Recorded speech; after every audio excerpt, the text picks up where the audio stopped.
Bwana Yesu asifiwe. Huyu bwana hiyo hekima alipatia wapi? Lakini cha ajabu ukisoma kitabu cha Ufunuo inaelezea ule mji mkuu wa, inaelezea Yerusalemu mpya. Sawa? Yerusalemu nini? Yerusalemu mpya. Bado narudi. Ndio maana nitaka uandike. Unaweza ukapotelea. Yaani unaweza ukapotelea na kabisa na ile unaweza ukapotelea. Lakini naomba nifuatilie utaelewa. Utaelewa. Tumetoka hapa kwamba tumekwisha kwamba wanefili hawakuingiliana. Wale wanefili hawakutokea kwa kuingiliana kama unavyofikiria wewe. Tumeelewana? Neno hilo linatumika earthborn. Yaani mimi nimezaliwa duniani. Yaani wewe usikiita mimi earthborn. Hakuna hata mtu mmoja duniani kwa earthborn. Hilo neno limetumika pale. Kwa sababu kama malaika akimwingilia mwanamke, Yesu ni muongo kule. Kwa hiyo Mungu ni muongo. Yesu anataka kudanganya. Bwana Yesu asifiwe.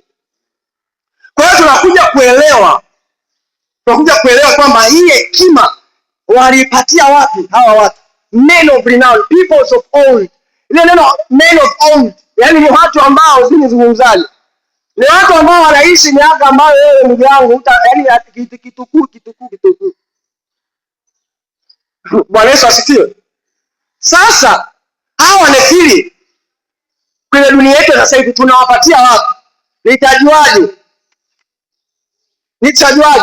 Na kwa nini Mungu akasirika kiasi hichi? Kilichokuja kwenye akili ya Mungu. Sikiliza. Tusome Mwanzo sura ya 3 mstari wa 15. Mimi nikija nikifundisha kama hoji na cha kuandika utapotea, lazima upotelee huko. Mwanzo sura ya 3 mstari wa 15. Maandiko yanasema, "Nami nitaweka wadui kati yako na huyo mwanamke, na kati ya uzao wako na uzao wake. Huo utakuponda kichwa, na wewe utamponda kisigino." Sikiliza, kuna kitu unaelewa hapo. Tunaufahamu uzao wa mwanamke lakini hatufahamu uzao wa shetani. Tunafahamu. Na Biblia inaweza pale inaandika uzao, lakini Biblia inaweza inaandika seed, kuonyesha singular, not plural, seed. Maana ni uzao. Kama vile Yesu Kristo alikuwa ni mzao wa kitu kimoja wa Mungu, ambaye ni Yesu Kristo, ambao Paulo anazungumza kitabu cha Galatia sura ya 4 kwamba kupitia Yesu Kristo sisi tumekuwa uzao. Hapo cha ajabu Mungu atuite wazao, anaitwa mzao. Yaani tuko 10 lakini Mungu anatumia mzao. Bwana Yesu asifiwe sana. Kwa hiyo huyu mzao wa shetani ni nani? Shetani alipopewa ile laana, akili yake ikaanza kurani chap. Anataka yeye ni kuzuia huyu mzao nani? Vita vilianzia pale. Shetani kwa hekima yake na maarifa akaanza kupambana pale. Shetani anachofanya nini? Anachopambana ni kwamba Mungu wangu, tunapozungumzia habari ya Nuhu, nirudi kwanza hapo, shikilia hapo. Sijasahau, si sawa. Mimi nilipokuwa nazungumza, najua dakika 10 mbele nakuja kuzungumza, niona nakwambia shikilia. Maana yake ni hivi, Yesu anasema hivi. Dalili ya kuja kwangu itakuwa ni kama siku za Nuhu. Siku za Nuhu tunaona wanefili. Siku za Nuhu tunaona gharika. Siku za Nuhu tunaona Nuhu kuhubiri. Maana yanasema naye Nuhu akapata neema machoni pa nani? Pa Mungu. Bwana Yesu asifiwe. Kwa hiyo tunaona kwamba kwa kitabu cha Ufunuo cha Mwanzo sura ya 3 mstari wa 15 tumeona tuna mzao Yesu ambaye ni uzao wa nani? Mwanamke. Lakini uzao wa shetani umeanzia hapa kwa wanefili. Lakini cha ajabu, cha nini? Cha ajabu, mzao wenyewe ni shetani anaanza process. Anaanza nini? Process. Wakati tunasoma kitabu cha Ufunuo tulizungumzia mpinga Kristo, si ndio? Na nikakwambia hivi, mpinga Kristo sio mtu ambaye anasema kwamba Yesu ni Bwana. Anakwambia Yesu sio Bwana. Ni badala ya. Yaani kwamba wewe hapo sawa, nipatikane patitu yako. Ndio maana ya mpinga Kristo. Yaani wapatikane a duplicate of me. Yaani Ezekieli mwingine, hapo mimi ambaye atasimama badala yangu. Ndio maana tulisema kipindi kile kwamba wale unyakuo duniani kutatokea kuna amani kubwa. Sasa jamani hapo nifanye ni Mesia. Wewe ndio mpinga Kristo. Bwana Yesu asifiwe. Kwa kija kwa huyu mzao, shetani ndo alikuwa anaanza process pale. Mpinga Kristo picha anakupa na atakuwaje, na atakuwa ni mnafiki. Sasa mpinga Kristo ndo mzao, kama maana nasema Yesu alisulubiwa tangu misingi ya ulimwengu. Shetani yeye alishamsulubisha mpinga Kristo tangu misingi ya ulimwengu. Kwa mujibu wa yani, kwa tunapokisoma hapa, Yesu alidhihirishwa tu hivyo. Hebu waza, tulisoma yale mapigo, si ndio? Hapo unapopakanyaga hapo maandiko yanasema hivi, baharini pakatokea wanyama. Hii dunia ambao neno unatumbukiaga pale kwa kobichi pale. Pale kwa kobichi hapo tumbukiaga. Pale anatokea ni nyama. Unajiuliza huyu nyama ni kaje hapa na alikuwa hapa tangia lini? Umeelewa? Alikuwa hapa tangia nini? Tangia niona kwamba ulimwengu tunaoishi, dunia hii sio ya kimwili moja kwa moja kama unavyofikiria. Bwana Yesu asifiwe. Kwa hiyo unakuja unagundua kitu kikubwa cha muhimu. Hapa kitabu cha Mwanzo, tangu ile tukio, Bwana Yesu alikuwa tayari ameshaandaliwa na Mungu. Kwa vita vikaanzia pale kwa ndani ya kichwa na nini na kisigino. Kwa lengo la shetani kuchafua uzao, anajaribu kupunguza kama nitumie neno odds. Sema odds, wale wanaobeti wanafahamu neno maana neno odds. Usijifanye kutoka huko. Mimi sijawahi kubeti, lakini wako wanaobeti. Unajua maana ya odds? Maana wanaobeti wameelewa moja kwa moja. Maana yake anapunguza asilimia za Yesu kuzaliwa. Hebu wazi, kati ya mabilioni na mabilioni ya watu nane ambao Mungu aliona hawa watu nane ndio ambao ni safi katika watu mabilioni ya watu. Alafu kwa nini nimesema hivi watu mabilioni? Kwa sababu kutoka Adam mpaka Nuhu ni miaka 1600. Lakini kwa miaka 1600 Mungu hajawahi kukasirishwa kiasi hicho mpaka alipokuja ama Bwana. Bwana uone huko nyuma kama Mungu aliwahi kukasirika Yesu anataka kufanya nini? Kuua watu. Lakini miaka 1600 baadaye unaona kama Mungu mwenyewe anasema nimeshatoka. Wao jamaa wamekuja jakata miaka ile mingi sana, Mungu akafanya nini? Akatoka. Maana yake shetani anajaribu kumzuia Yesu asizaliwe. Yaani hiyo mbegu ilikuwa inazalia, yaani ni shetani anazuia Yesu asizaliwe. Kwa sababu gani? Yesu anapotaka kuja, anataka kizungumza neno, na neno ni kwa ajili ya watu. Neno sio kwa ajili ya jitu. Jitu haliwezi kuelewa, lakini mtu anaelewa.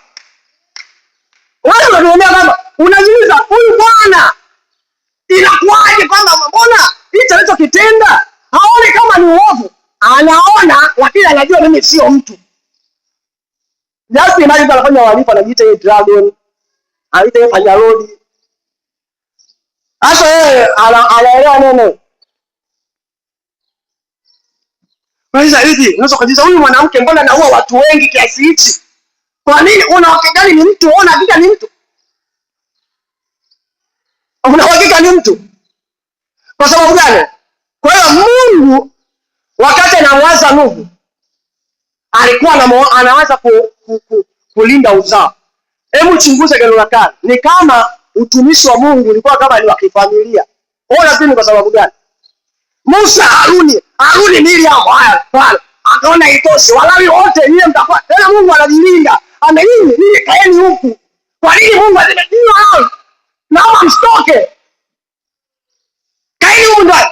Hawa Israeli wengine hawachena, ngao nipate makuhani wachache. Kaeni huku ndani. Ni vita kwa sababu huu uzao hawa ni fifu. Kwa Mungu kuleta gharika na kujenga safina ni mfano wa dunia sasa hivi kwamba Mungu atakaleta unyakuo. Na wanafili tunao, bado muda wangu unitoshi bado. Sijaenda mbali kama ilivyokuwa nataka. Ndio ilikuwa kwanza naanza. Bwana Yesu asifiwe. Kwa hiyo ni hivi, tuna nini? Tuna huyu mnefili ambao tumeelewa kabisa kwamba mnefili huyu hakuingiliana na mwanadamu kwa jinsi unavyofahamu. Nimekueleza kwamba Biblia ilikuwa inatumia neno kumjua, kumtenga nguvu, tumetumia neno uzinzi, uasherati, matendo hilo hilo moja, lakini limezungumzwa kwa namna nyingi tofauti. Bwana Yesu asifiwe. Kwa hiyo lengo kubwa la shetani lilikuwa ni kuharibu uzao wa nani? Wa Kristo Yesu. Hebu waza kwenye dunia sasa hivi. Ukitaka mjue mnafia, angalia ni akina nani ambao wanajua kupinga uzao wa Yesu. Bwana Yesu asifiwe. Kwa hiyo ile gharika ni Mungu.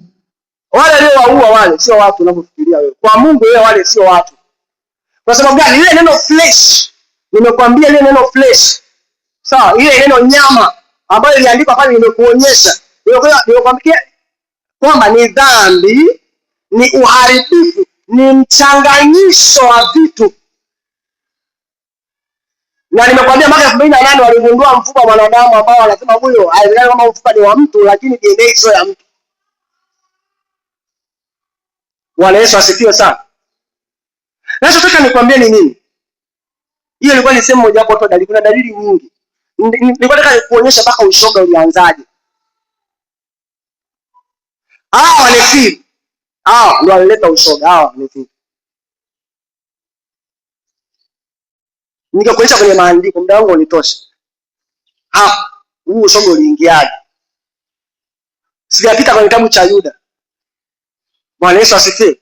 Kwa hiyo tunapozungumzia wanefili, ni uzao wa shetani ambao mzaliwa wake wa kwanza na yeye shetani ana mzaliwa wake wa shetani na yeye ana mzaliwa wake wa kwanza bado, kama ilivyo kwamba Israeli walikuwa ni wazao watoto wa Mungu, watoto akaja hata mzaliwa wa kwanza ambaye alikuwa ni Yesu. Shetani anaija vile vile, ina wazaliwa wangu hawa wanefili, alafu mzaliwa wangu wa kwanza ambaye ni mpinga Kristo anakuja. Lakini ukiangalia Israeli inakupa picha ya watoto wa Mungu. Kwa hiyo ukiangalia wanefili na uzao wao inakupa picha ya mbegu ya shetani. Bwana Yesu asifiwe. Kuna kitu kingine ambacho tunakifahamu. Maandiko yanasema hivi, hawa wanefili walikuwepo, si ndio? Hata baada ya gharika. Hebu waza, hebu jana tupige mahesabu. Sawa, unajua tunapokuwa tunasoma Biblia. Hivyo mimi sijui kusoma, mimi nikisoma Biblia, nakaa chini, sasa nachukua pena daftari. Nikikaa hivi Mungu aliwaza nini? Kwa nini mvua inyeshe siku 40 tena usiku? Hivi ni wangapi ambao leo kukaa ndani ya maji dakika moja? Sasa kwa nini Mungu alionyesha mvua siku 40 mchana na akasema hapana, sio mvua tu, nitafungua madirisha. Yaani kuna dirisha, madirisha ya mvua, akasema nitayafungua. Akaona haitoshia juu itachelewa, akafungua na za chini huko yafunguke hadi juu. Hivi unaua mtu, unaua nini? Si angenyesha tu mvua angefanya namna nyingine yoyote. Ufungue madirisha chini na juu. Anajaribu kuua nini? Anaitafuta jicho lenye nchi, anaitafuta nchi ya 15. Yaani Mungu anaitafuta ile nchi 15 ile pale. Anataka kuwapunguza. Lakini bado maandiko yanasema hivi, chochote ukisoma ile sura ya 7 mstari wa 22, anasema hakukuwepo chochote. Chochote. Unasoma sura ya 7 mstari wa 22. Hakukubaki kitu chochote chenye kupumua, chenye kutembea juu ya nchi. Maana ni yaani wale ambao wanakaa baharini tu na kwenye maji, lakini chochote mnyama hakubaki. Lakini hao vya Goliathi walitokeaje? Yaani alivukaje? Unaona vitu kama hivi? Kwa Mungu alifanikiwa kupunguza, lakini bado maana yake ni hivi.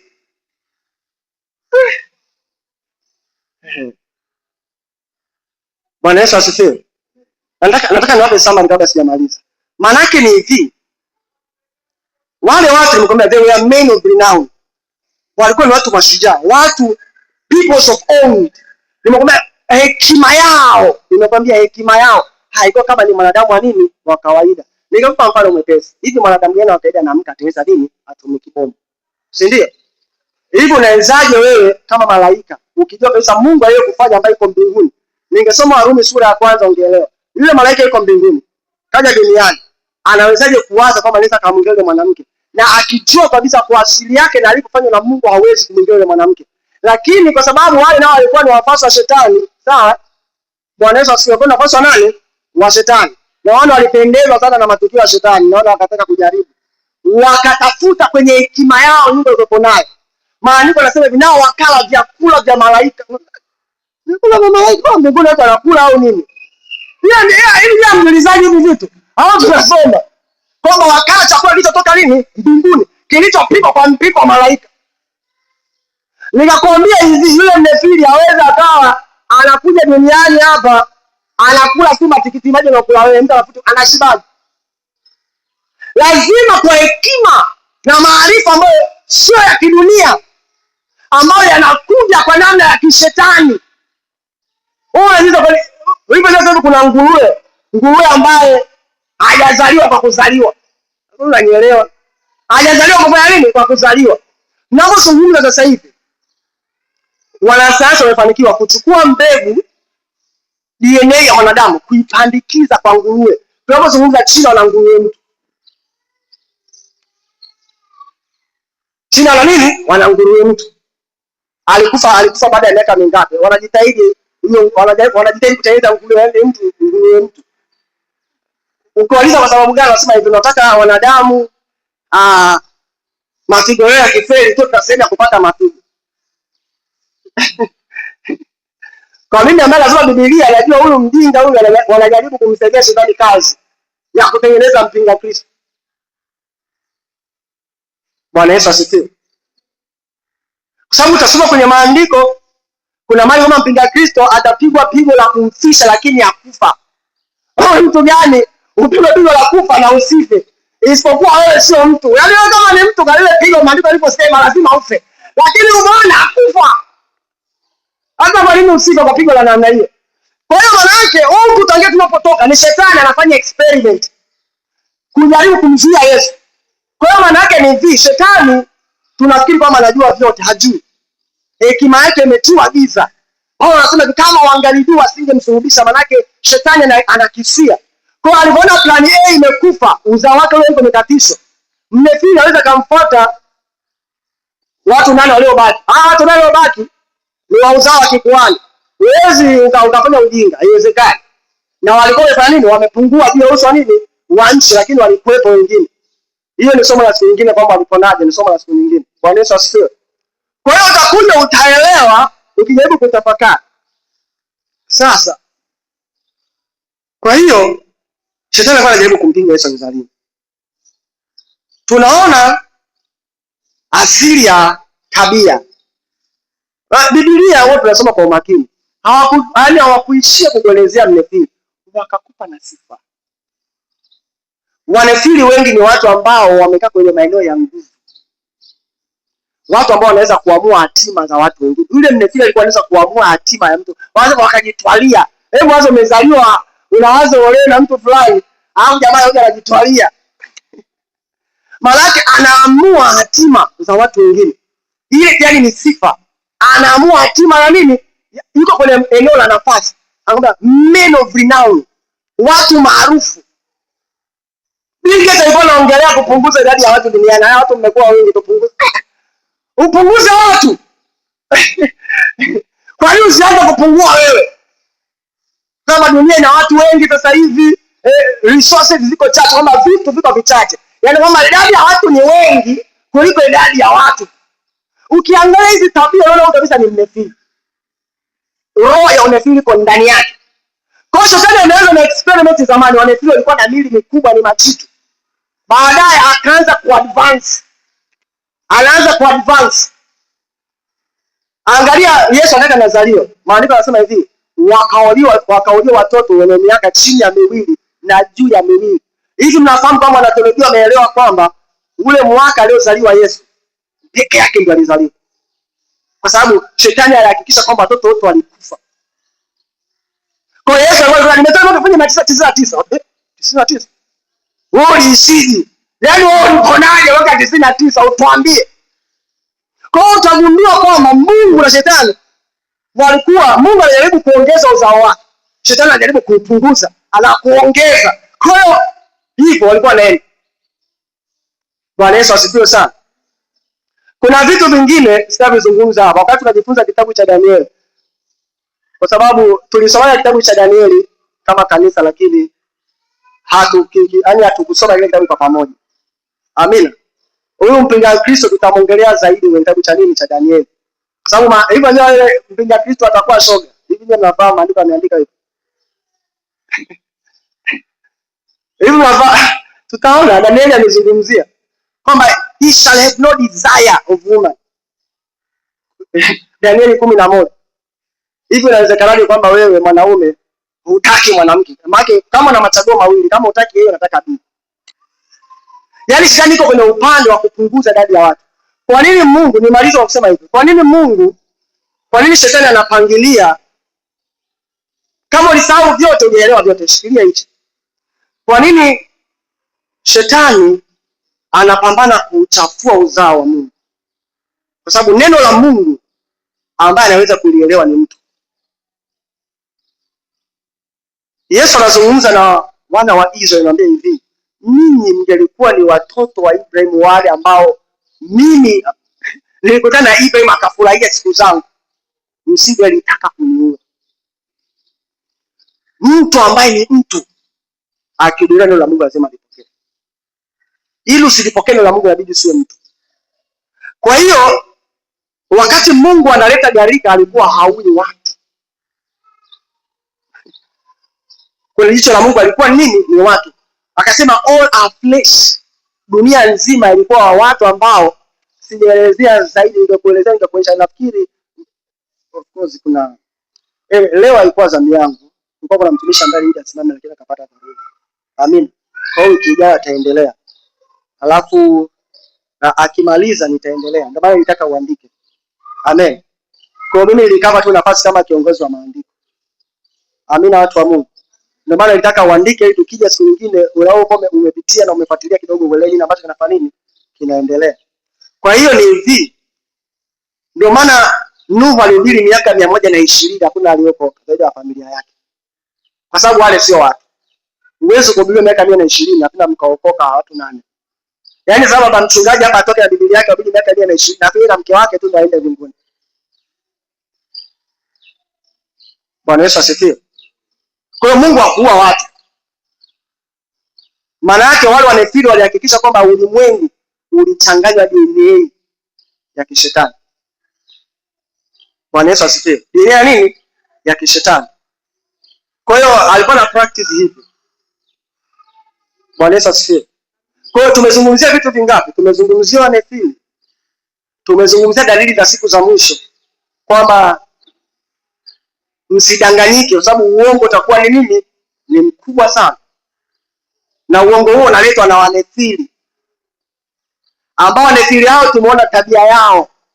Tumejua kwamba ni mzao wa nani? Wa shetani. Lengo kubwa ni kumpinga Yesu.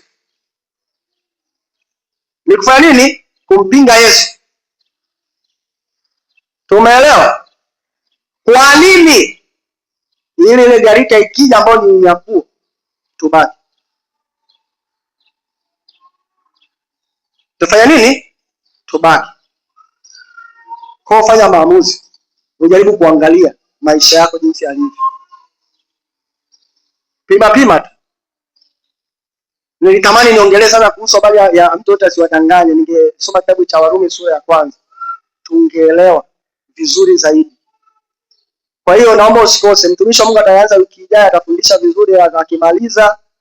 Nafikiri mimi nitakuja kusema tena wakati tunazungumzia kitabu cha Danieli. Alafu tutaenda kwa undani zaidi, tutajua vitu vingi.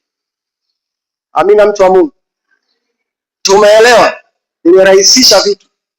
Wanefili wametokeaje? Si ndio? Tumeelewa hapo. Kwa hiyo ondoka na kitu kimoja kikubwa. Leo ni siku za tuko kwenye siku za nini? Za mwisho. Nimekueleza kuna nguruwe mtu, sasa jiulize. Amina, mtu wa Mungu. Karibu mtu.